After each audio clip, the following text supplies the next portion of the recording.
मेहनत की ताकत। बहुत पुराने समय की बात है। घने जंगलों और मिट्टी के रास्तों से घिरे एक छोटे से गांव रामपुरा में एक लकड़हारा रहता था। उसका नाम था हरिराम। उम्र लगभग 50 साल। चेहरे पर झुर्रियां, सिर पर हल्के सफेद बाल और कंधों पर सालों की मेहनत का बोझ। हरिराम रोज सुबह सूरज निकलने से पहले उठ जाता, पुरानी कुल्हाड़ी कंधे पर रखता और जंगल की ओर निकल पड़ता। उसकी पत्नी गौरी अक्सर कहती, अब तुम्हारी उम्र आराम करने की है। लेकिन हरिराम मुस्कुराकर जवाब देता, जब तक हाथ चल रहे हैं मेहनत बंद नहीं करनी चाहिए। हरिराम बहुत गरीब था। उसका मिट्टी का छोटा घर बरसात में टपकता था। घर में न अच्छे कपड़े थे न ज्यादा खाना, लेकिन पूरे गांव में उसकी इज्जत थी क्योंकि उसने कभी बेईमानी नहीं की। जंगल से उतनी ही लकड़ी काटता जितनी जरूरत होती, कभी हरे पेड़ नहीं काटता था।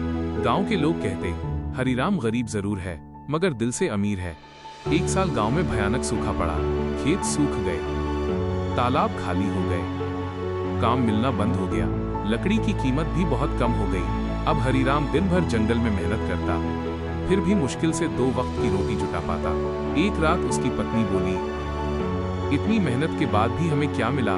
हरिराम कुछ देर चुप रहा, फिर धीरे से बोला, मेहनत कभी बेकार नहीं जाती, बस उसका समय देर से आता है।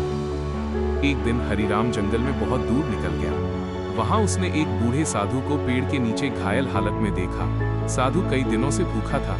हरिराम के पास केवल 2 सूखी रोटियां थी। उसने बिना सोचे दोनों रोटियां साधु को दे दी। साधु ने पानी पिया और मुस्कुराकर बोला, तुम्हारी मेहनत और दया दोनों सच्ची है, भगवान तुम्हें खाली हाथ नहीं रखेगा। कुछ दिनों बाद हरिराम की पुरानी कुल्हाड़ी टूट गई। वही उसकी रोजी रोटी थी। नई कुल्हाड़ी खरीद के पैसे नहीं थे। उस रात वह बहुत उदास बैठा था। उसकी छोटी पोती बोली, दादा, अब हम खाना कैसे खाएंगे? हरिराम ने पोती के सिर पर हाथ रखा और कहा, जब तक मेहनत करने की ताकत है भगवान रास्ता जरूर देगा। अगले दिन हरिराम टूटी कुल्हाड़ी लेकर जंगल गया। वहां उसे नदी किनारे एक पुरानी लोहे की कुल्हाड़ी मिली। वो उसे गांव के लोहार के पास ले गया। लोहार ने उसे ठीक कर दिया। अब वो पहले से ज्यादा तेजी से लकड़ी काटने लगा। धीरे धीरे उसकी कमाई बढ़ने लगी। गांव के कुछ लोग हरिराम से जलने लगे, लेकिन कुछ युवा लड़के उससे प्रेरणा लेने लगे। हरिराम उन्हें सिखाता, काम छोटा या बड़ा नहीं होता, इंसान की मेहनत उसे बड़ा बनाती है। एक दिन खबर आई कि राज्य के राजा को महल बनाने के लिए लकड़ी चाहिए। गांव के कई लोग लालच में जंगल के हरे पेड़ काटने लगे, लेकिन हरिराम ने मना कर दिया। उसने कहा, जंगल हमें जीवन देता है, लालच में इसे खत्म नहीं करना चाहिए। ये बात राजा तक पहुंची। राजा ने हरिराम को बुलाया। राजा ने पूछा, जब सब ज्यादा पैसे कमा रहे थे तब तुमने हरे पेड़ काटने से मना क्यों किया? हरिराम ने शांत आवाज में कहा, महाराज, मेहनत इंसान को बड़ा बनाती है, लेकिन लालच उसे गिरा देता है। राजा बहुत प्रभावित हुआ।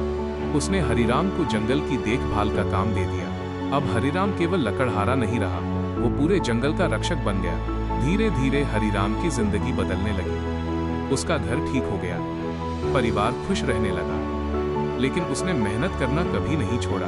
हरिराम जब जंगल का रक्षक बना तो उसने सबसे पहले जंगल के किनारे नए पौधे लगवाने शुरू किए। वो गांव के बच्चों को अपने साथ ले जाता और कहता, जिस पेड़ को तुम आज लगाओगे वही कल तुम्हें छाया देगा। एक दिन गांव में भयंकर आंधी आई। तेज हवाओं से कई घर टूट गए। लोग डर कर इधर उधर भागने लगे, लेकिन हरिराम शांत रहा। उसने गांव वालों को पुराने बरगद के पेड़ के पास इकट्ठा किया। वही पेड़ था जिसे कई साल पहले हरिराम ने कटने से बचाया था। पूरा गांव उस पेड़ के नीचे सुरक्षित बच गया। तब गांव वालों को समझ आया कि हरिराम केवल लकड़हारा नहीं, बल्कि दूर की सोच रखने वाला समझदार इंसान था।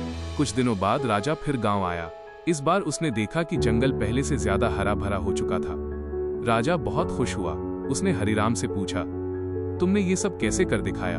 हरिराम मुस्कुराया और बोला, प्रकृति इंसान की दोस्त होती है, बस उसे प्यार और मेहनत चाहिए। धीरे धीरे रामपुरा गांव पूरे राज्य में मशहूर हो गया। दूर दूर से लोग हरिराम से सीख लेने आने लगे। एक दिन वही बूढ़ा साधु फिर गांव में आया।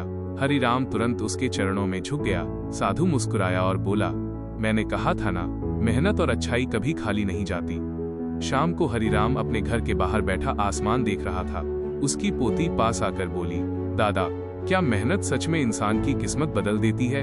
हरिराम ने मुस्कुराकर कहा, किस्मत भगवान लिखता है, लेकिन उसे चमकाने का काम मेहनत करती है।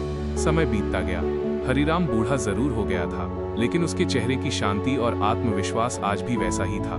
एक सुबह सूरज उगते समय वो जंगल के किनारे बैठा पक्षियों की आवाज सुन रहा था। उसने मुस्कुराकर आसमान की ओर देखा और धीरे से कहा, जिस जिंदगी में मेहनत और सच्चाई हो, वही जिंदगी सबसे सुंदर होती है।